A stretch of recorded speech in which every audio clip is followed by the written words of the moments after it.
मैंने multiple failures उस time पे देखे। 2018 में मैंने पास आउट किया तो KVS, DSSB, DOE, NCD सब हाथ से निकल गए मेरा। लेकिन KVS की तैयारी करके आप DSSB नहीं कर सकते, DSSB की तैयारी करके KVS तो KV में कर सकते हो। हाँ, वो मेरा उल्टा रहा उस टाइम पे, इसलिए DSSB भी नहीं हुआ। मेरे 104, 105 ऐसे मार्क्स रहे उनमें भाई। 104 से 154। हाँ ये जर्नी मैंने जरूर बहुत मेहनत के साथ। अब जब चीजें हो गई हैं, ज्वाइनिंग हो गई है, जॉब पर चले गए हैं, तो लगता है कि हाँ सब कुछ वर्थ इट। मुझे इतनी अच्छी जगह, बहुत सुंदर जगह। वहां पे सरयू नदी बहती है, गोमती नदी बहती है, बागनाथ टेम्पल है वहां पर, बहुत सुंदर जगह है। पूरा वैली एरिया है बेसिकली, चारों तरफ हिल्स है, बीच में प्लेन है, और वहां पे खड़े हो जाओ, वहीं पे बैकग्राउंड हो जाओ, फोटो ले लो, बैकग्राउंड अच्छा ही आएगा। अच्छा Hello everyone and welcome you all on this famous YouTube channel of our famous Ashwini sir, और in this series of interviews। जैसे कि आप सबको पता है, सर हमेशा एक इंटरव्यू के साथ, पॉडकास्ट टाइप इंटरव्यूज के साथ यहाँ पर हमेशा मौजूद होते हैं आप सबके सामने। तो आज मेरा इंटरव्यू है, लेकिन इंट्रोड्यूस मैं कर रही हूँ। तो वेलकम है आप सबका। मेरा नाम है Sakshi Goswami. I am a new joinee in KVS as a primary teacher, और इस इंटरव्यू को आज हम कंटिन्यू करेंगे अश्विनी सर के साथ। So welcome you all. Yes sir. ओ भाई, मैं ही नर्वस आ गया आज तो। तो बहुत बढ़िया भाई। आज हमारे साथ मेरी साक्षी, जिनका अभी अभी KV में सिलेक्शन हुआ है। कितने बढ़िया इनके मार्क्स हैं, क्या गजब इनकी जर्नी है, वो सारी डिटेल में डिस्कस करेंगे एक बार। और ठीक है, कुछ खट्टे मीठे अनुभव जो आप लोगों को सुनने को मिलेंगे कि हमारा स्कूल ऐसी जगह जहाँ पर जहाँ खड़े हो जाओ उसके पीछे ही बैकग्राउंड बन जाता है। तो ऐसी जगह इनका स्कूल है, और वे ये भी हमारे ड्रीम KVS के बच्चे हैं। साक्षी, एक बार थोड़ा सा अपने बारे में बता दीजिए, कहाँ आपकी पोस्टिंग है, कितना आपका स्कोर रहा, और फिर उसके बाद एक और इनके DSSB में भी 154 मार्क्स थे। तो ठीक है, एक एक करके सारी चीजें डिस्कस करेंगे। साक्षी प्लीज थोड़ा सा एक बार। हाँ जी। सो एवरीवन, जैसे कि मैंने बताया, my name is Sakshi Goswami and मैं बेसिकली दिल्ली से ही हूँ। और मैंने जो अपनी जर्नी स्टार्ट की थी 2018 after DLED I had started. उसके बाद जो है अभी रिसेंटली मेरा केंद्र विद्यालय में सिलेक्शन हुआ है, और मेरी पोस्टिंग बागेश्वर उत्तराखंड में है। ये बागेश्वर धाम नहीं है, सब इसे कंफ्यूज होते हैं। तो ये बागेश्वर धाम नहीं है, बागेश्वर है उत्तराखंड में। बहुत ही खूबसूरत और पीसफुल प्लेस है, बहुत ही छोटा सा स्कूल है, बहुत सुंदर जगह है, बहुत सुंदर लोग हैं वहाँ के, कोऑपरेटिव स्टाफ है। और मेरा रिटन में स्कोर था KVS के एग्जाम में 152, जो कि नॉर्मलाइज होकर 149 हो गया। और मेरे इंटरव्यू जो हुआ था उसमें 59 मार्क्स थे। और बस इसी तरह अभी पोस्टिंग हो चुकी है। अभी वेकेशन है, विंटर ब्रेक पर मैं दिल्ली में हूँ, सर से मुलाकात कर रहे हैं। हम साक्षी से मिले थे भाई, एक ड्रीम KVS का ग्रुप हमने स्टार्ट किया था, तो उसमें लगभग सबसे पहला बच्चा शामिल होने वाला साक्षी थी। तो हमारी जर्नी में सबसे पहला नींव का पत्थर ही साक्षी थी।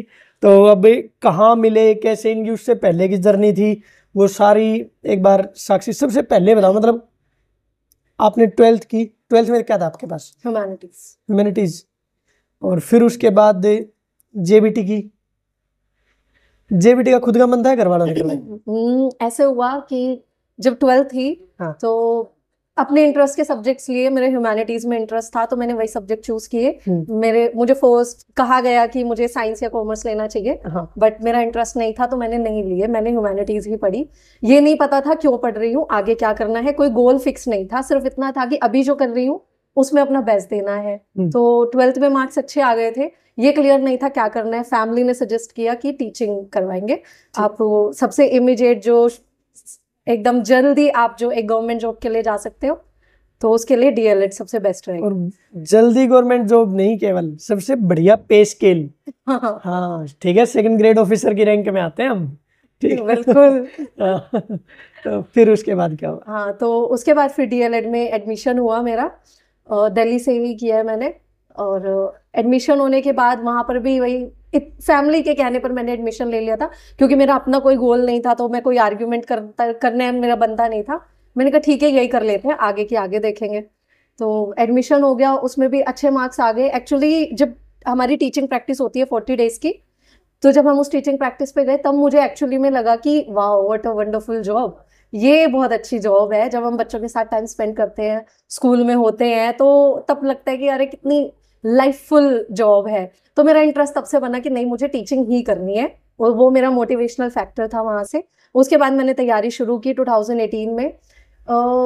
ये था कि मेरे पास कोई गाइडेंस नहीं थी, मुझे कोई प्रॉपरली गाइड करने वाला नहीं था कि कैसे प्रिपरेशन करनी चाहिए, क्या रिसोर्सेज होने चाहिए। जो स्कूल एजुकेशन और कॉलेज एजुकेशन होती है, कॉम्पिटिटिव एग्जाम उससे बहुत अलग होते हैं, बहुत अलग। इवन आप सिर्फ कोचिंग में भी चले जाओ तो भी it won't work for you.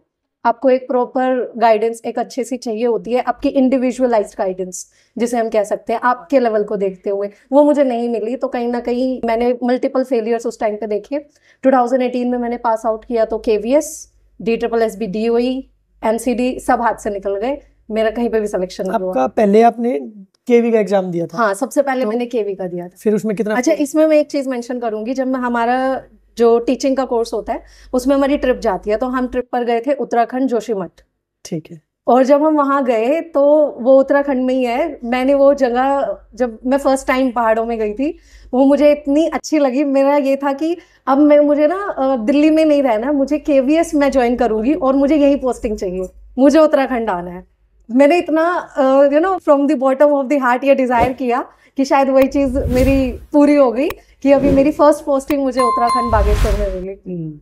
तो ये था। उसके बाद हाँ, 2018 से फिर पास आउट हुए। 2018 में फिर वैकेंसी आ गई थी जिसमें आपका सिलेक्शन हुआ था, वही सेम वैकेंसी मेरा नहीं हुआ था। 91 मार्क्स मेरे आए थे, 95 पर कट ऑफ थी। उस टाइम हो जाता भाई, वो वैकेंसी भी तो आधी कर दी थी। हाँ, वो आधी कर दी थी, एग्जैक्टली, वो भी एक रीजन था। हाफ कर दी थी भाई। हाँ, और मेरा 91 पे थी मैं, ये भी रीजन था। ठीक है। फिर उसके बाद उस टाइम पे 2 एग्जाम और भी तो हुए थे इसके, MCD और DOE के, उसमें हाँ, क्या स्कोर था? उसमें भी नहीं हुआ मेरा। उसमें मेरा मेन फोकस KVS था। जैसे कि मैंने बताया, मेरे DLED के टाइम पे मैंने डिसाइड किया था कि मुझे KVS में ही जाना है, तो दिल्ली नहीं रहना मुझे, तो वही फोकस था। DSSB की मैंने बहुत अच्छे से तैयारी की भी नहीं, KVS पर की। लेकिन KVS की तैयारी करके आप DSSB नहीं कर सकते, हाँ। DSSB की तैयारी करके KVS तो easily KV में कर हो सकते हो। जाता। हाँ। हाँ, वो मेरा उल्टा रहा उस टाइम पे, इसलिए DSSB भी नहीं हुआ। मेरे 104, 105 ऐसे मार्क्स रहे हुए भाई। 104 से 154। हाँ ये जर्नी मैंने जरूर बहुत मेहनत के साथ। ये प्लीज जरूर बताना अभी तक, क्योंकि ये ना बच्चों के लिए बहुत फ्रूटफुल भी होगी और वर्थ इट भी लगेगी उनको। तो ये ठीक है। उसके बाद फिर लॉकडाउन आ गया। फिर मैंने जब वो दोनों चीजें नहीं हुई तो इतना क्लियर था कि गवर्नमेंट वैकेंसीज इतनी जल्दी तो आ नहीं रही है फ्रिक्वेंटली, इसलिए मैंने ब्रेक लिया और मैंने प्राइवेट स्कूल ज्वाइन किया। तो मैंने फिर 2 साल टीचिंग की, 2021 तक मैंने टीच किया और उसके साथ मैंने पढ़ाई को भी कंटिन्यू रखा। तो आपका तो ऑनलाइन होगा ना सारा उस टाइम पे, तो क्योंकि लॉकडाउन था ना। 2019 में मैंने ज्वाइन किया था, तब नहीं था। एक सेशन मेरा ऑफलाइन था, एक सेशन ऑनलाइन, और उसके साथ मैंने पढ़ाई को कंटिन्यू रखा। वो मैंने इसलिए किया क्योंकि ये था अभी वैकेंसीज आने नहीं वाली है 1-2 साल, फिर लॉकडाउन लग गया।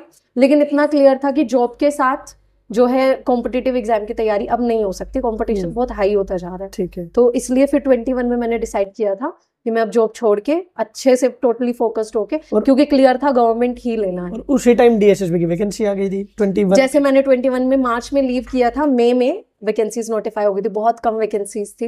लगा था कि नहीं होगा, फिर से वही था माइंड में कि KV के लिए करना है, KV की वैकेंसी आएंगी। लेकिन 4 साल का गैप हो गया, वैकेंसीज नहीं आई। फिर दिल्ली में वैकेंसी आई तो ये फोकस रहा कि हाँ अब दिल्ली में आ गई है तो इन पे ट्राई करते हैं।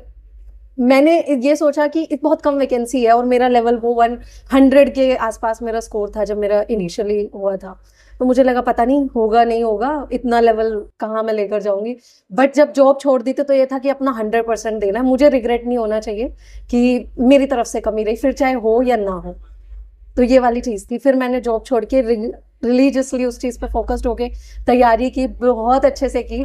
और फाइनली जब वो एग्ज़ाम भी हुआ तो एंड तक प्रिपरेशन के मुझे इतना कॉन्फिडेंस आ गया था कि हो सकता है, बेशक कम है वैकेंसी, मेरी प्रिपरेशन उतनी है कि नहीं मेरा भी हो सकता है, इतनी मैंने कर ली थी। और फिर DOE वाले में मेरे 154 मार्क्स आए थे, 154 बट 160 के समथिंग कट ऑफ थी, वो भी रह गया। फिर अब इसका साक्षी थोड़ा सा इसका बताना कि भी आपने मतलब अगर कोई बच्चा DSSB की तैयारी कर रहा है और वो ऐसा है कि जो पहले या तो फेलियर से देख चुका है अभी KV में, क्योंकि मोस्टली बच्चे ऐसे होंगे जो KV का एग्जाम दिया होगा लेकिन किसी भी कारणों से वो नहीं हो पाए।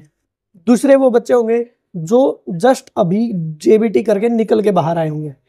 तो अब उनके लिए आप अगर उनको DSSB की तैयारी करनी है तो आप उनको वो क्या क्या चीजें सुझाव दोगे जिससे उनको वो फेलियर या वो प्रॉब्लम्स ना फेस करने पड़े जो आपने फेस की थी? तो एक बार उनके लिए सब्जेक्ट वाइज बता दीजिए थोड़ा सा। सबसे पहले तो मैं ये बताऊंगी कि मेहनत तो आपकी है, आपको मेहनत करनी है, लेकिन गाइडेंस भी उतनी इम्पोर्टेंट है। जैसे कि मैं ड्रीम केवीएस में जब ये DSSS भी मेरा नहीं हुआ था, उसके बाद गैप आया और फिर कुछ महीने बाद जो है KVS की वैकेंसी कि अब तो आनी ही है। तो उस टाइम पर इतने सारे एफर्ट्स के बाद अगर मुझे लगता है कहीं एक जो कमी रह गई, हार्डवर्क तो मैंने किया लेकिन एक सही गाइडेंस मुझे नहीं मिली, सही लोगों के साथ में नहीं थी, मेरे पास कोई ग्रुप नहीं था, मैं इंडिविजुअली अपनी तैयारी कर रही थी, मेरे पास कोई ग्रुप नहीं था जिस लोगों से मैं कम्युनिकेट कर पाऊँ कि क्या लेवल है और मुझे और कितना करने की जरूरत है। तो ये चीज आप मत करना। आप, इट्स इम्पोर्टेंट कि आप ऐसे एक दो लोगों के साथ जरूर कनेक्टेड हो जो आपसे बेटर हो, जहां आप पहुंचना चाहते हो वो ऑलरेडी वहां हो। जैसे कि सर हैं, अभी ये लोग DSSS के लिए भी गाइडेंस दे रहे हैं, तो डेफिनेटली आप जरूर जुड़िए। और जो भी टीचर जिनका आपको समझ में आता है, जिनसे आप अभी तक जुड़े हुए हो, जैसे मैं एम विद राकेश सर के साथ शुरू से जुड़ी हुई थी, वही था। मैंने पर्सनली उनसे कांटेक्ट नहीं किया, जब किया तो चीजें हो भी गई, लेकिन वो मेरी एक गलती थी कि लोग मेरे आसपास थे बट मैं खुद अपनी तरफ से कई बार ये होता है ना कि हमें वो रास्ता भी नहीं पता होता उन तक कैसे पहुंचे। हाँ, एग्जैक्टली। तो ये चीज आप, हाँ, ये चीज सब बच्चे जरूर करें कि अपने आसपास अब अपने आप को एक गाइडेंस में जरूर रखे, अपने से जहाँ पहुंचना चाहते हैं उन लोगों की। और दूसरा जो आपको, हाँ बताओ। हाँ, दूसरा जो आपकी तैयारी है उसमें आपको ऑनेस्ट रहना है बहुत ज्यादा। आप, अगर आपको पता है ये मेरे वीक एरियाज है तो उन पे आपको काम करना है। अगर आप सोच रहे हैं कि मैथ्स या इंग्लिश 20 मार्क्स का कोई एक सब्जेक्ट जो आपका वीक है, अगर आपको लगता है मैं 180 में तो कर लूंगा और 160 तक मेरा आ जाएगा और मेरा हो जाएगा, तो ऐसा नहीं है। आप एक भी सब्जेक्ट को नहीं छोड़ सकते। बिल्कुल, आपको आपको हर सब्जेक्ट को ऑनेस्टी के साथ अपने कॉन्सेप्ट्स क्लियर करने होंगे, आपको उसमें अपना एक स्कोर सेट करना होगा। कहीं पर भी आप ये नहीं कह सकते, इवन जीके में भी अगर आपको लगता है ना कि जीके तो किसी को नहीं आती, एटलीस्ट एक 5 to 8 मार्क्स की श्योरिटी तो आपको उसमें भी लेकर चलनी होगी। कुछ टॉपिक्स तो वहां भी करने होंगे। तो फिर वो ये कैसे करें? मैंने हर सब्जेक्ट की ने एक स्टैंडर्ड बुक ली और मैंने 2018 से अभी मेरा ये 22 में जब भी 23 में पेपर हुआ है, DSSS का भी और KV का भी हुआ है, मैंने अपनी उन स्टैंडर्ड बुक्स को ही पढ़ा है। मैं बार बार उन्हीं बुक्स को पढ़ा है जब भी मुझे रिवीजन करना होता है। हिंदी के लिए है राजस्थान बोर्ड की जो बुक आती है, हाँ, मानक व्याकरण करके, 9th-10th वाली मानक हिंदी व्याकरण, मैंने हमेशा उसी बुक को फॉलो किया है। ठीक है। इंग्लिश के लिए नीतू सिंह, वही एक बुक है, वही वोकैबुलरी, उसी के ग्रामर रूल्स, एक थ्योरी कॉन्सेप्ट्स के लिए और भी मल्टीपल सोर्सेज है, बट क्वेश्चन प्रैक्टिस के लिए पहले मैं कॉन्सेप्ट्स के लिए बता देती हूँ। हिंदी के लिए, इंग्लिश के लिए। मैथ्स मेरा उतना अच्छा नहीं था इनिशियली, मुझे पता था मैथ्स की वजह से मेरी नैया डूब रही है हमेशा। मैथ्स वीक होने की वजह से रीजनिंग में स्पीड नहीं बन पा रही थी। रीजनिंग के लिए सिर्फ प्रैक्टिस करो आप, प्रीवियस ईयर DSSS के अलग अलग पोस्ट के जितने लगा सकते हो प्रीवियस ईयर प्रैक्टिस करो उनकी। मैथ्स के लिए मैंने यूट्यूब पे एक चैनल है मैथ मस्ती, विपिन सर है, विपिन नाम है उन सर का। अच्छा। हाँ, उनको मुझे उनका समझ में आया और मैंने उन्हीं को फॉलो किया, उन्हीं का एक प्रॉपर कोर्स सिर्फ मैथ्स का लिया मैंने, और उसको मैंने बार बार उस कोर्स को देखा, बार बार मैंने RS अग्रवाल मेरे पास बुक थी, उससे उन्हें प्रैक्टिस किया। जब मुझे लगा मेरे कॉन्सेप्ट्स क्लियर हैं, फिर मैंने DSSS भी प्रीवियस ईयर को कंटिन्यू प्रैक्टिस में रखा। ठीक है। जो नहीं आ रहे थे मेरे पास, जो दोस्त थे, जो लोग और तैयारी कर रहे थे, मैं उनके पास वो इंडिविजुअल क्वेश्चंस भी भेजती थी कि मुझे ये नहीं समझ आ रहा कैसे करना है, वो मुझे उसका सोल्यूशन भेजते थे। तो मतलब कहीं भी आपको ये नहीं देना कि चलो इसको छोड़ के चलते हैं, अगर नहीं हो रहा है तो सब कुछ करना। ठीक है, फिर ये हो गया हमारा फर्स्ट पार्ट में। हाँ, और जीके के लिए वही जो आपके कुछ स्टार्ट के टॉपिक्स होते हैं, उनको आप PDF बहुत सारी टेलीग्राम ग्रुप्स में होती है, कुछ एक PDF उनमें से आप डिसाइड कर लो और उससे मल्टीपल टाइम पढ़ते चले जाओ। ठीक है, उनमें से कुछ आपके 5-7 क्वेश्चन हिट हो जाएंगे। जैसे मॉडर्न इंडिया से कुछ क्वेश्चंस आते हैं, आर्टिकल से कुछ क्वेश्चंस आते हैं, तो उन टॉपिक्स को बार बार आप जहां भी आपके नोट्स है उनको पढ़ते रहो। ठीक है। अब आता है सेकंड पार्ट। सेकंड पार्ट में आपका कितना स्कोर था? सेकंड पार्ट में सब्जेक्ट कंसर्न में, यहाँ KVS में नहीं, DSSS में इंडिविजुअल पता है? हाँ, इंडिविजुअल 85 मार्क्स थे मेरे उसमें। ठीक है, तो सेकंड पार्ट का बताओ। हाँ, कैसे?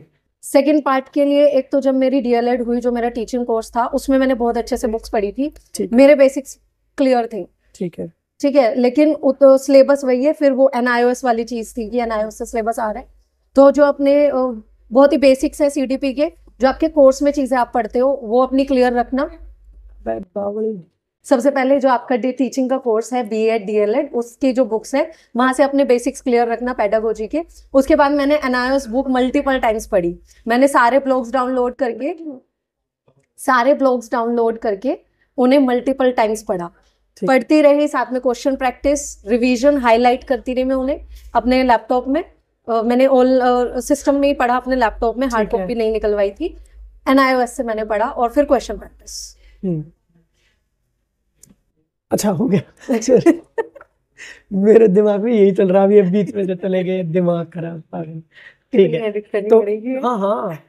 और फिर उसके बाद ऐसा भी है मैम कि देखो, अब हिमांशु सर भी, भाई आप अगर कहीं से कोचिंग लेना चाहते हैं तो NIOS का आपने एक बहुत इंपॉर्टेंट वो बताया।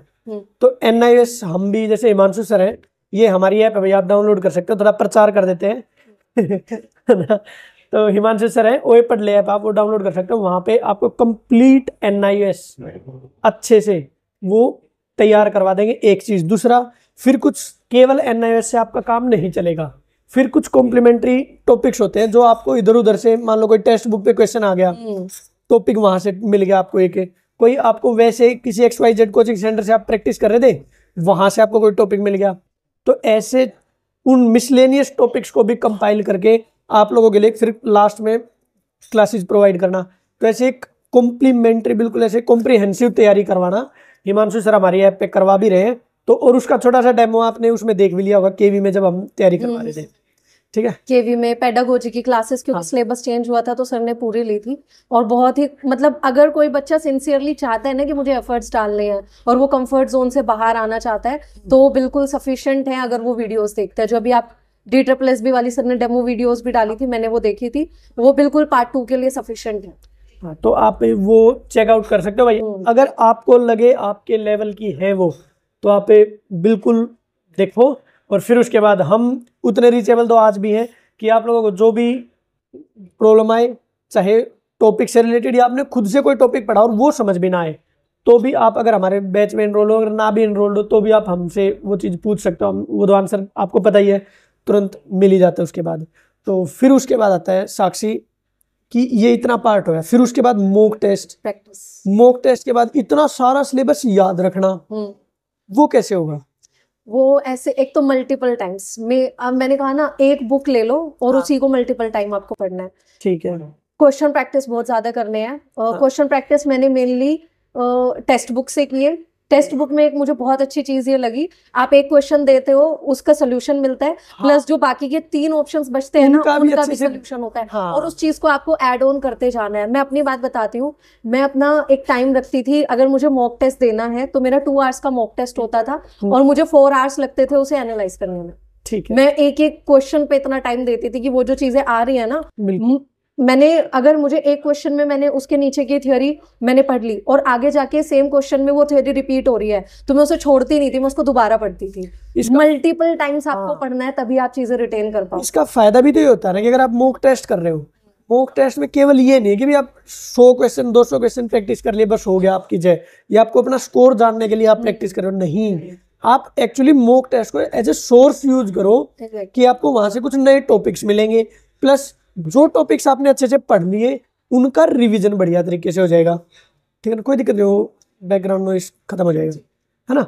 तो कुछ टॉपिक्स जो आपके कवर कर लिए थे और वो ध्यान नहीं रहे, तो आपका रिवीजन भी हो जाएगा साथ साथ में। हाँ, मॉक टेस्ट में मैंने देखा कि जैसे कल भी बच्चे बता रहे थे, तो वो बहुत वरीड थे कि हमारे मॉक टेस्ट में स्कोर नहीं इम्प्रूव हो रहा है। तो आप स्कोर देखने के लिए मॉक टेस्ट मत दो। अभी सबसे पहले सबसे इम्पोर्टेंट है कि आप चीजें पढ़ रहे हो, और जो आप मॉक टेस्ट दे रहे हो ना, वो भी आप पढ़ ही रहे हो। उस मॉक टेस्ट में जितनी चीजें, जितने क्वेश्चंस आपके गलत हो रहे हैं, जितने ऑप्शंस आपके अभी तक अननोन है, जो आपके सिलेबस में नहीं थे, वो सब आपको ऐड ऑन करते जाना है अपने कंटेंट में, वो इम्पोर्टेंट है। ठीक है, तो ये हो गया अभी हमारा DSSB वाला पार्ट।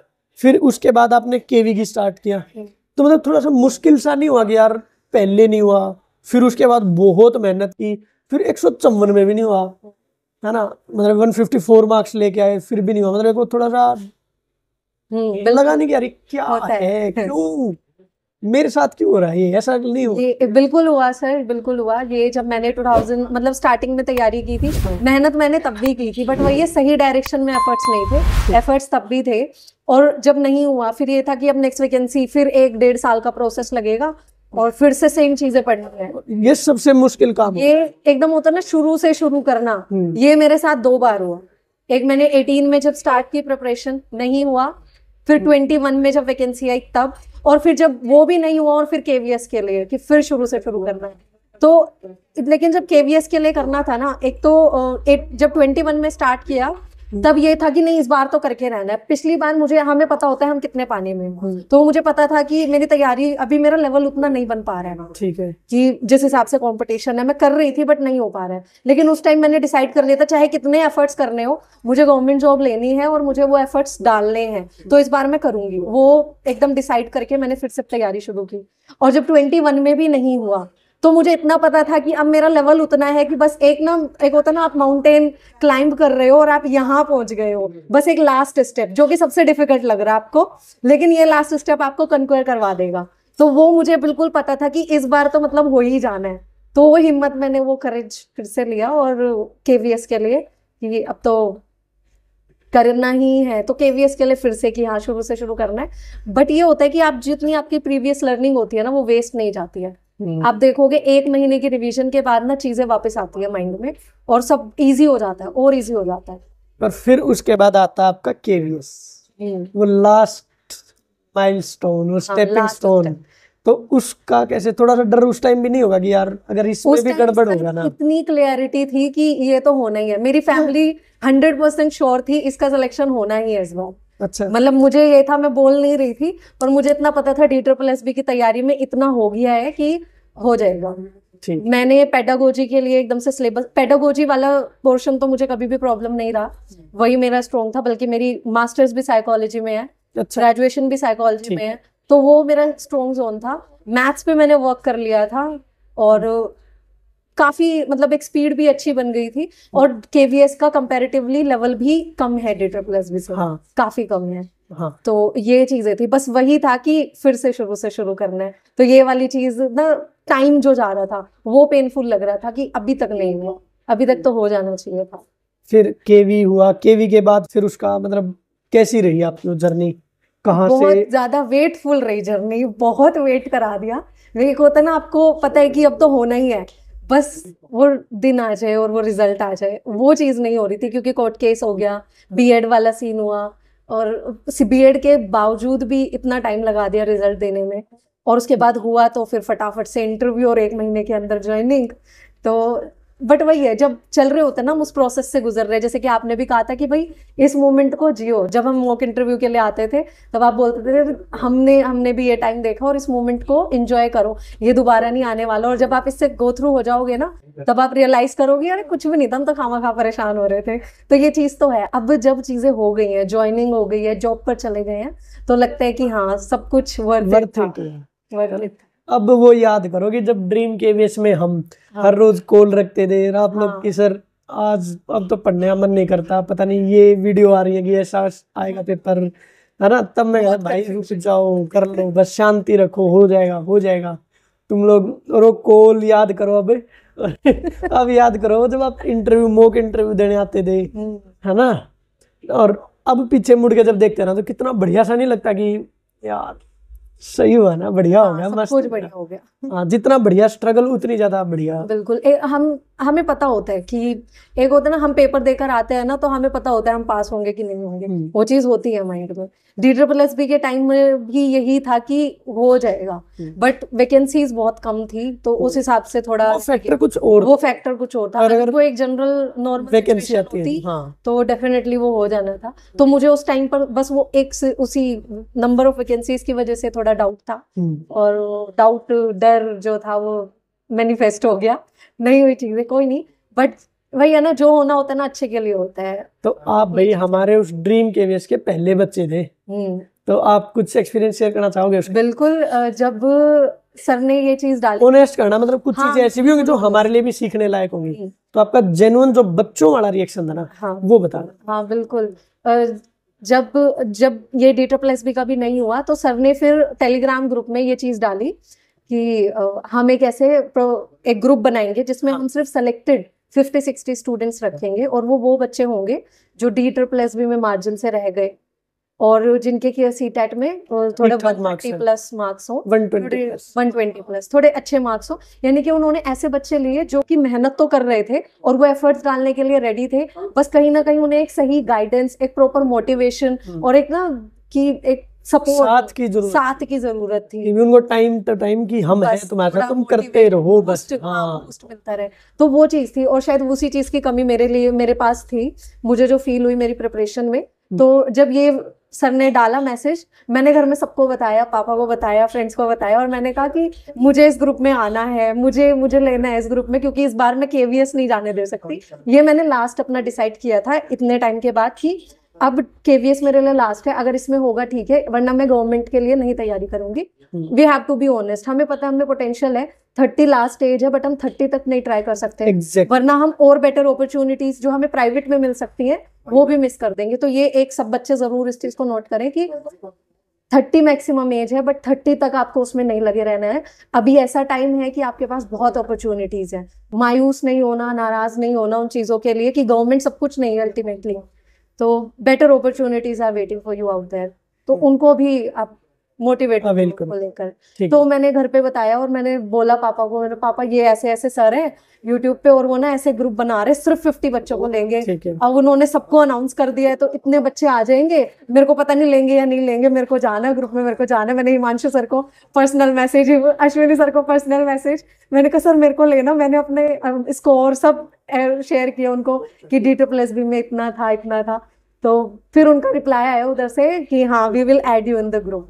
तो मेरे को तसल्ली हुई, हाँ चलो ठीक है मैं आ जाऊंगी ग्रुप में, अब मेरी तैयारी थोड़ी अच्छी हो जाएगी। और ऐसा भी नहीं था भाई हमने कि इनको जैसे कि पहले दिन फीस ली और तुम तभी आओ, पहले इनको तो नहीं था, फीस का तो बहुत बाद में हुआ था कुछ नहीं कि भाई तुम पहले एक बार देख लो, तुम्हें ये भी तो लगे ना कि जो जिस चीज के लिए तुम आ रहे हो मिल भी रही है नहीं, क्योंकि हमने वो नॉर्मल बच्चे नहीं लिए थे। हमने पहले ही ऐसे सिलेक्टेड बच्चों को लिया था जो अगर हम ना होते तो भी सिलेक्ट हो जाने थे, समझ गए। तो पहले हमने ये समझ लो टीचर्स को ही लिया था जो बस उनको सैलरी मिलनी बाकी थी, वो ऑफिशियल थप्पा लगना बाकी था, तो पहले ही टीचर्स को लिया था। लेकिन इसलिए हम पहले उनकी सेटिस्फेक्शन चाहते थे कि तुम्हें वो चीजें अपने लिए ठीक ठाक लगे तो ही आप आना।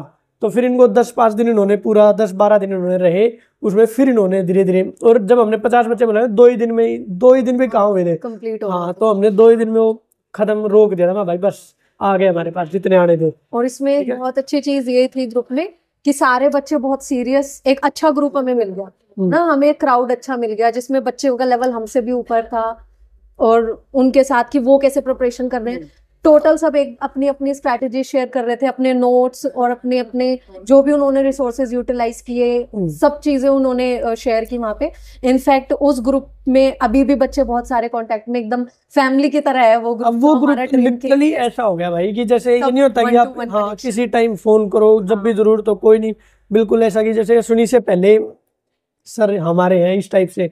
और अब भी हम ऐसा सोच रहे हैं, क्या नाम है, साक्षी, कि अब जब DSSB की तैयारी करवा रहे हैं ना हम बच्चों की, पहले केवल KVS था, अब हमारे पास हिमांशु सर है जो DSSB में सिलेक्टेड है। तो हम सोच रहे हैं कि DSSB का जो स्टार्ट कर रखा है इन बच्चों के लिए भी हमारा ऑनलाइन चल रहा है सिस्टम, तो इनको NIS वगैरह सब कुछ क्लियर करवाना, प्लस ऐसा सोच रहे हैं कि इनके लिए ना मंथ बेस पे या फिर ऐसे 2 महीने में एक बार ऑफलाइन इनके लिए स्पेशल मीटिंग रखना कि आप आ सकते हो, आपके 1.5 महीने में 1 महीने में जो भी डाउट्स हैं, जो भी आपकी दिक्कतें हैं, या जो भी आपको जिस तरह से बूस्टर डोज साल लगा लो आप, और उनकी गाइडेंस के लिए उनकी पर्सनल प्रॉब्लम से लेके और उनकी पढ़ाई तक सारी चीजें एक बार हम मिल बैठ के डिस्कस कर लें, ताकि उनको, क्योंकि देखो हमारे पास वो 50,000 बच्चे तो है नहीं भी कोचिंग में, हमारे पास जितने हैं वो लिमिटेड है। तो उनको ऐसा, उनमें से अगर कोई बढ़िया, अब हम एज ए टीचर तो चाहेंगे ना भाई हमारे बच्चे टॉप के बच्चों में आए, समझ गए। तो अब उनके लिए क्या क्या चीजें जरूरत पड़ सकती है, बढ़िया पढ़ाना, वो हिमांशु सर बिल्कुल छांट के पढ़ा ही रहे उनको। फिर उसके बाद आता है कि भाई और जो उनके लिए कॉम्प्लीमेंट्री चीजें क्या, कि भी उनको टाइम टू टाइम गाइड करते रहना, कि भी अगर आपके नंबर कम आ रहे कोई दिक्कत नहीं, इसको थोड़ा सा इस तरह से करो, यहाँ से अगर आप में दिक्कत आ रही है तो इसको यहाँ से कॉम्प्लीमेंट कर सकते हो आप इसको। हाँ, यही चीज ड्रीम केवीएस में भी थी। हाँ जो सब बच्चों के लिए एक यही चीज थी, पढ़ तो सभी रहे थे, हाँ, बट एक time to time individualised guidance, एक पर्सनलाइज्ड गाइडेंस कि आप अपना स्कोर कैसे इसको यहाँ से यहाँ तक लेकर जा सकते हो। मुझे याद है हिमांशु सर स्पेशली इवनिंग में 1-2 घंटे रखते थे और खुद से मैसेज करके पूछते थे कि कोई दिक्कत आ रही है मॉक टेस्ट में, कोई स्टैग्नेशन, स्कोर में कंसिस्टेंसी, कुछ भी पूछना है इस टाइम पे मेरे को कॉल कर लेना। डायरेक्ट कॉल पे बात, कॉल पे ही होती थी हमारी, डायरेक्ट बात होती थी सब। हाँ। इनफैक्ट हम आपस में बात करते थे, तो जैसे मैं अगर सर से डायरेक्ट बात नहीं कर पा रही हूँ, सपोज ग्रुप में कोई हो रहा है, मेरी उनसे बात हो रही है, तो वो मुझे बताते सर ने मेरे को ये चीजें बोली है करने के लिए, वो भी इनडायरेक्टली मुझे हेल्पफुल थी। तो ये चीज तो है, एक बहुत वो हेल्पफुल रहा। और हमारे ग्रुप में से भाई 37 बच्चे मतलब फाइनल सिलेक्शन तक पहुंच गए। तो मतलब ये था कि यार बच्चों ने भी हमारी बड़ी वो रखी। हाँ, बीएड वाले सपना जैसे 157 नंबर है उसके, 157, तो वो तो बिल्कुल टॉप में, और उसके तो इंटरव्यू की भी बहुत भयंकर तैयारी थी, है ना। तो ये चीजें होती है भाई। तो फिर ऐसे ही डीएसएसबी का हमारा चल रहा है, तो अगर आप भी उसमें एनरोल करना चाहते हो तो आप हमारी ऐप डाउनलोड कर सकते हो और कर लेना वहां से। तो फिर और कुछ ऐसे सुझाव भाई जो बच्चों के लिए आप देना चाहते हो कि भाई प्लीज ये गलती मत करना, है ना, ये ऐसे टाइम वेस्ट मत करना, इन चीजों से आपका टाइम वेस्ट होगा, इन चीजों अगर ये कुछ काम कर लोगे ना तो भला हो जाएगा ठीक ठाक। वो क्या बताना चाहोगे? एक तो यही चीज है अपनी प्रिपरेशन में ऑनेस्टी रखना, जो मुझे लगा। एक हम ना कि अगर हमें ना पता होता है हम कितने पानी में है, हमारे मैथ्स का कौन सा चैप्टर नहीं आ रहा, हमें पता है हमारा स्कोर 90 से ऊपर क्यों नहीं जा रहा या 110 से ऊपर क्यों नहीं जा रहा, अपने कंफर्ट जोन को छोड़कर चलना, बिल्कुल चीजों को टालना मत, बिल्कुल नहीं। रिवीजन जरूर करना अपनी प्रिपरेशन में, प्रैक्टिस आपके कॉन्सेप्ट पढ़ने से ज्यादा इंपॉर्टेंट है। आपने एक चीज पढ़ ली है ना, ये मत सोचो पढ़ के उसको रिटेन करेंगे, क्वेश्चन प्रैक्टिस से आप उसको रिटेन करोगे। और क्वेश्चन प्रैक्टिस में जो टॉपिक आपका नहीं हो रहा है ना, उस टॉपिक को फिर से करना है आपको, प्रोसेस वही है। आपने कल भी मैं देख रही थी जो हम वहां पर बातचीत कर रहे थे मीटअप में सेम चीज सर ने बोली कि रिवीजन करेंगे, कॉन्सेप्ट्स पढ़ेंगे, तो भाई पढ़ोगे कब, उसको पढ़ो, उसको करो। वो चीजें टालना नहीं, चीजों को एकदम फोकस्ड होके रिवीजन टाइम टू टाइम, अपना एक प्रॉपर टाइम टेबल लेकर ऑनेस्टी के साथ प्रिपरेशन करनी है। हमें पता होता है हमारे कौन से टॉपिक्स और कौन से चैप्टर्स वीक है, उन पे डेफिनेटली वर्क करना है। अपनी सबसे पहले अपने कॉन्सेप्ट्स क्लियर करो, फिर अपनी प्रैक्टिस करो। जब आप प्रैक्टिस कर रहे हो ना मॉक में, इंपॉर्टेंट है कि आपको सारे क्वेश्चन आते हो, आप पहले वो लेवल अचीव करो। चाहे आपको 3 घंटे लग रहे हो पेपर में, पहले ये श्योरिटी लो कि आप वो सारे क्वेश्चंस कर लोगे।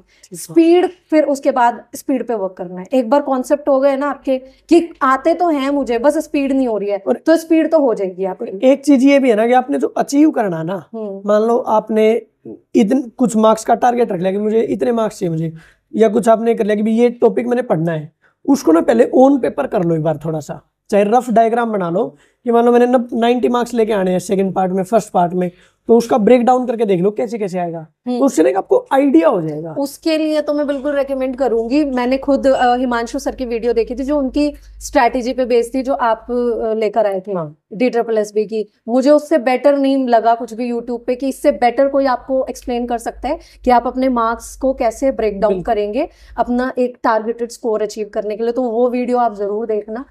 वही चीज है, मैंने जो फॉलो किया ना कि आप 10 चीजें मत देखो, आप एक चीज को 10 बार देखो, चाहे वो बुक हो, चाहे वो कोई वीडियो हो, चाहे कोई स्ट्रैटेजी हो। एक ही स्ट्रैटेजी फॉलो करो। अगर आप एक टीचर की स्ट्रैटेजी आपको समझ आ रही है, थोड़े टाइम बाद दोबारा उस वीडियो को देखो, तो आप अपनी स्ट्रैटेजी में देखोगे कि आप कुछ चीजें छोड़ रहे थे अनकॉन्शियसली, तो फिर से आप उनको रिवाइंड कर सकते हो, फिर से उनको कंटिन्यू कर सकते हो। सेम चीजों को फॉलो करो अगर वो हेल्पफुल है आपके लिए।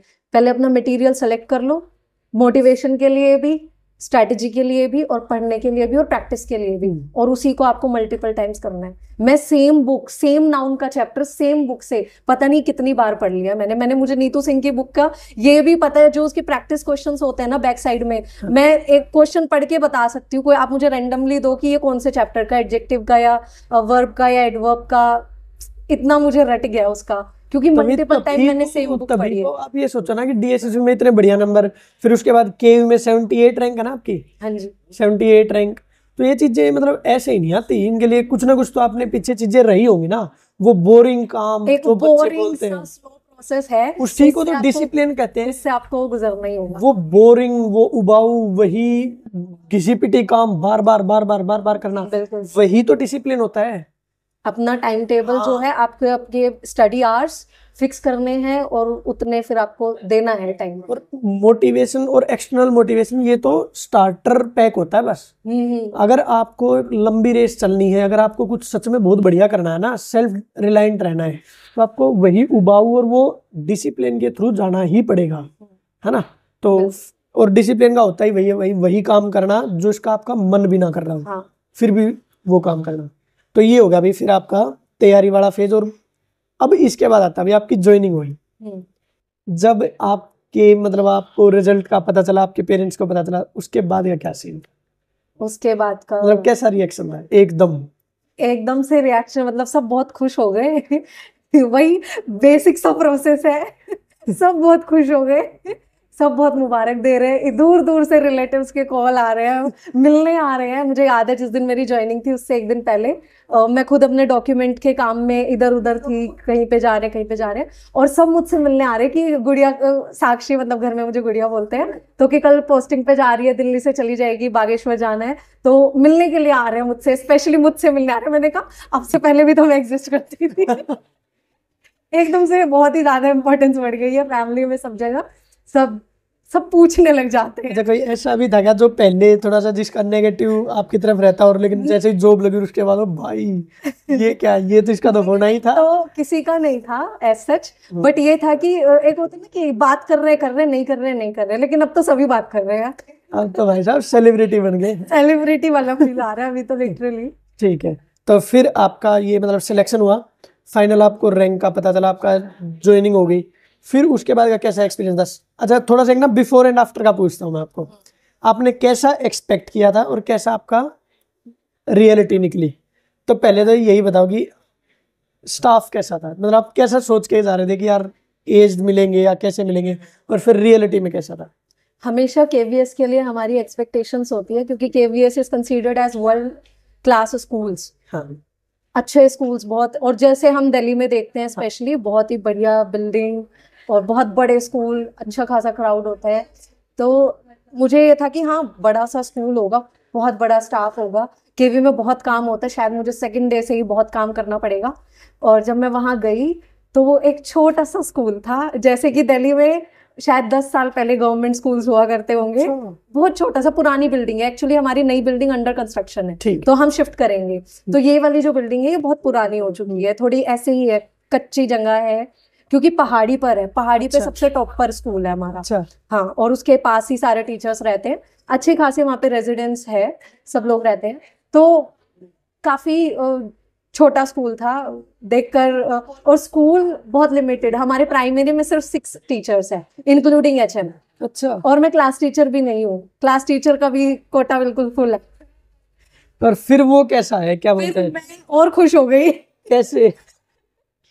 कि अभी के लिए मतलब इनिशियली पोस्टिंग मुझे इतनी अच्छी जगह, बहुत सुंदर जगह, वहाँ पे सरयू नदी बहती है, गोमती नदी बहती है, बागनाथ टेम्पल है वहाँ पर, बहुत सुंदर जगह है, पूरा वैली एरिया है बेसिकली, चारों तरफ हिल्स है, बीच में प्लेन है, और वहाँ पे खड़े हो जाओ वहीं पे बैकग्राउंड हो जाओ, फोटो ले लो, बैकग्राउंड अच्छा ही आएगा। अच्छा। और मतलब इवनिंग में जैसे हम यहाँ पे पार्क जाते हैं ना, तो वहाँ पे आप पहाड़ी पे ऊपर की तरफ निकल जाओ या नीचे मार्केट में निकल जाओ, ऐसे होता है। वहाँ चलते फिरते लोग व्लॉग बना सकते हैं। वहाँ के लोगों के लिए ये पूरा व्यू बहुत आम है, उनके लिए तो नॉर्मल चीज है, लेकिन हमारे लिए थोड़ी सी नहीं है, क्योंकि मैं तो दिल्ली से गई थी, तो मुझे बहुत सुंदर लगी जगह, लोग बहुत अच्छे हैं, अनएक्सपेक्टेडली अच्छे हैं। अच्छा। इतना एक्सपेक्ट नहीं किया था मैंने, बहुत ही स्वीट, काइंड और हेल्पफुल पीपल है वहाँ पे। पूरा केवीएस का स्टाफ, सिर्फ मैंने सुना था कि केवीएस स्टाफ बहुत हेल्पफुल होता है, बट वहां जाके मैंने देख भी लिया, वाकई में बहुत हेल्पफुल होता है। जिस दिन मैं गई हूँ, जाते ही मेरे लिए जो है घर की व्यवस्था करवाई, रेंट के लिए मुझे दिखा दिया यहाँ पे आप रह लेना, और अच्छा सा मुझे वहाँ पे घर भी मिल गया, जाते ही मुझे रेंट पे घर मिला। और जो वहाँ पे टीचर थे ऑलरेडी, वो अपनी वाइफ के साथ थे, वो अपने घर लेकर गए मुझे, मम्मी और भैया साथ में गए थे, हमें वहाँ पे चाय स्नैक्स की, आप थक गए होंगे इतनी दूर से आए हैं, मतलब बिल्कुल अननोन लोग, और अपने घर में ले जाके बिल्कुल इतने अच्छे से ट्रीट कर रहे हैं। तो बहुत पॉजिटिव वे में मुझे बिफोर आफ्टर इतना नहीं मैंने एक्सपेक्ट किया था, लेकिन आफ्टर वाला बेटर मुझे मिला, बेटर मिला। ठीक है भाई, बहुत बढ़िया साक्षी। और अगर आपको कुछ हमारे लिए कुछ सुझाव देना हो या बच्चों के लिए कुछ कहना हो तो बच्चों के लिए बिल्कुल प्लीज बिल्कुल सर के लिए तो सुझाव यही है कि जो इनका ये इनिशिएटिव है गाइडेंस बेस्ड प्रिपरेशन, ये पर्सनलाइज्ड जो एक हेल्प प्रोवाइड करा रहे हैं, ये बहुत अच्छा है। इसको प्लीज आप कंटिन्यू रखें और बच्चों के अकॉर्डिंगली इसको टाइम टू टाइम जैसे जो भी इम्प्रूवमेंट होगी वो आप करते ही रहेंगे, बट अभी के लिए ये इनिशिएटिव बहुत अच्छा है। और दूसरी बच्चों के लिए मैं यही सजेस्ट करूंगी कि आपके आसपास जो लोग हैं जो आपसे बेटर है, जैसे सर है, अगर आप इनसे भी नहीं आना चाहते हो, आपकी फैमिली में भी अगर कोई है तो हेजिटेट ना करे कांटेक्ट करने के लिए। आपके पास आपसे बेटर लोग होने जरूरी हैं, तभी इम्प्रूवमेंट होगी, तभी आप में इम्प्रूवमेंट होगी। बात करिए अपनी फैमिली से, पेरेंट्स से, या उन लोगों से कनेक्टेड रहना बहुत जरूरी है। आइसोलेट मत करना, वरना आप प्रिपरेशन में पीछे रह जाओगे। और ऑनेस्टी के साथ प्रिपरेशन करनी है, फोकस्ड होकर प्रिपरेशन करनी है, गलत चीजों की तरफ डिस्ट्रैक्ट नहीं होना, और अपने आप को एक टाइम पीरियड में लेकर चलना है, क्योंकि अब वो टाइम नहीं है कि आप 30 और 35 तक इसी में लगे रहो। बिल्कुल, यहाँ नहीं हो रहा। You have better opportunities, Delhi में बहुत अच्छे स्कूल्स हैं, और अगर आप लाइन भी चेंज करते हो ना, बहुत immense opportunities are waiting for you. तो फ्री माइंडेडली मोटिवेट होके, खुश होके उन अपॉर्चुनिटीज को अवेल करो, और इसके लिए फोकस्ड होके, डेडिकेटेड होके अपना 1 या 2 अटेम्प्ट जरूर दो। ठीक है। और होपफुली बच्चों को भी भाई हमारे इंटरव्यू एक डिस्कशन बहुत वर्थ इट लगेगा। और क्योंकि कल तक साक्षी आपने कभी देखा था मेरा चैनल पहले, मतलब मेरे से जुड़ने से पहले? नहीं, हाँ, आपसे जुड़ने से पहले मैंने देखा था। मैं बताती हूँ, ये थोड़ा सा फनी है। मैंने बेइज्जती मत कर देना, मारना गिर गया। ये मैंने आपकी वीडियो देखी थी जब DSSB की तैयारी चल रही थी, रिजल्ट आया और ये पता चला कि नहीं हुआ। DSSB का रिजल्ट आया जिसमें मेरा नहीं हुआ 154 पे। आपने भी वीडियो डाली थी कि मेरा भी नहीं हुआ, 140 आई स्कोर्ड, लेकिन आपके चेहरे पे ना मुझे वो उदासी और वो दुख नहीं दिखाई दिया जो कि मुझे या किसी भी बच्चे को हो रहा था उस टाइम पे, जिनकी नौकरी नहीं लग पाई। तो मैं ये सोच रही थी कि ये पता नहीं, क्योंकि आप क्वार्टर्स में थे, क्वार्टर्स थोड़े ऐसे होते ना, आपका छोटा सा रूम, टेबल, तो मुझे लगा कोई गरीब सा लड़का है, पता नहीं कहीं आउट ऑफ दिल्ली से प्रिपरेशन कर रहा है और यूट्यूब चैनल स्टार्ट किया है। और मैंने कहा कितना खुश है, कितना मोटिवेटेड है कि नहीं हुआ सिलेक्शन, ठीक है, मस्त है। फिर जब इनकी वीडियो देखी मैंने और इनको कोई दुख नहीं, मतलब बहुत नॉर्मली आपकी वीडियोस आ रही थी, मैंने कहा ऐसे कैसे हो सकता है कि नहीं हुआ और इतना फ्री माइंडेडली वीडियो बनाए जा रहे हो। और फैमिली, मुझे तो ऐसे ही लग रहा है कि कोई गरीब सी फैमिली से होगा बैकग्राउंड देखकर वीडियो के पीछे। फिर जब मैंने एक्सप्लोर किया चैनल तब मुझे पता चला ये तो ऑलरेडी KVS में है। मैंने कहा ये क्यों दुख मनाएंगे भाई, जिनको ये बहम है ना, पैसा बहुत है मेरे पास, पैसा बहुत है। मुझे पता चला कि एक्चुअली तो सिलेक्टेड है और ये KVS के बाद अपना यूट्यूब इन्होंने स्टार्ट किया और इस तरीके से चीजें। फिर मैंने इनकी और थोड़ी वीडियो देखी और फिर मुझे आपका हाँ मैंने फिर आपका टेलीग्राम ग्रुप मैंने ज्वाइन किया और फिर चीजें मुझे पता चली। तो कोई नहीं, देखो मैं बताता हूँ आपको, ये ना एक स्टेट ऑफ माइंड ही होती है। हैप्पीनेस इज अ डिसीजन, ये सच में याद रखना। और ऐसा नहीं कि मैं एम ही हवाबाजी में कह रहा हूँ, ये लिटरली मैंने भी लिया है, तभी मैं बता रहा हूँ आपको। हैप्पीनेस इज अ डिसीजन, ये याद रखना हमेशा। और क्यों? क्योंकि देखो मेरा जब KV में हुआ था ना, मैं तो DSSB की तैयारी इतने मन से कर रहा था ना, तब जब KV में हुआ मैं एलिजिबल भी नहीं था, बट फिर भी मैं कर रहा था और मैंने क्लियर कर दिया, बट फिर KV में हो गया। तो ये सब चीजें ना, मतलब भगवान जैसे आपका भाई इतनी नहीं दो। एक बार मैंने आपसे क्वेश्चन पूछा कि भाई इतने बढ़िया नंबर लेके नहीं हुआ यार आपका एक बार तो आग नहीं लगी होगी? बिल्कुल, बहुत, मैं बहुत दिन तक मैं बहुत रोई हूँ, हाँ, क्योंकि बहुत मेहनत की। बट फिर वो हमने एक्चुअली उस स्टेट ऑफ माइंड में आना था ना कि भाई ये एक लास्ट स्टेपिंग स्टोन था मेरा, अब अगला पार है ना। तो वो भी चीजें समझना, इतनी अपने दिमाग और अपनी सिचुएशन के साथ सामंजस्य बना के रखना, वो भी अपने आप में एक बहुत समझदारी की बात है और इसी को डिसीजन बोलते हैं फिर। ठीक है, तो होपफुली भाई बहुत बढ़िया लगा होगा आप सबको ये वीडियो। और ये तो ठीक है भाई, वो वीडियो डिलीट करनी पड़ेगी, मतलब मुझे है। कौन सी वीडियो? गरीब, मैं गरीब हूँ। हाँ, नहीं यार, ऐसा नहीं है, देखो ऐसा नहीं है, ठीक है। ये दो देखो, मैं तो कोई कमाने वाला नहीं हूँ, ये किसी आप जैसों के कर्म है जो आगे आ रहे हैं और उन्हीं के नाम का खा रहे हैं और कुछ नहीं है। ठीक है, भगवान का आशीर्वाद है, जितना भी है मेहनत करना है। ठीक है यार, नहीं तो मैं भी तो अपना जॉब लगते ही शांत बैठ सकता था, लेकिन कर रहे हैं ना आगे मेहनत, तो इम्पोर्टेंट है मेहनत। भगवान धीरे धीरे अपने आप आशीर्वाद देते जाते अपने आप लोगों से मिलाता गया, और देखो भला हो गया हमारा भी। ठीक है, तो ऑल द बेस्ट भाई सभी को भी, और साक्षी आपको भी बहुत बहुत शुभकामनाएं भाई, बहुत बढ़िया करना, और बस अब आगे तो मिलते ही रहेंगे। ठीक है जी, तो आप सभी को भी बहुत बहुत शुभकामनाएं, और थैंक यू। वीडियो को लाइक कर दीजिए, चैनल को सब्सक्राइब कर दीजिए, और अपने दोस्तों के साथ शेयर कर दीजिए। बोल दो आप भी। Thank you everyone, and please do like, share and subscribe the channel and video. हाँ, जल्दी से 50,000 करवा दो, मजा आ जाएगा फिर। ठीक है, तो ठीक है भाई, thank you, all the best, bye bye, जय श्री राम। अपना व्यक्तित्व, अपना चरित्र ऐसा बनाएं, महिलाएं बड़े बूढ़े और छोटे आपके साथ खुश और सुरक्षित महसूस करें। जय श्री राम। जय श्री राम।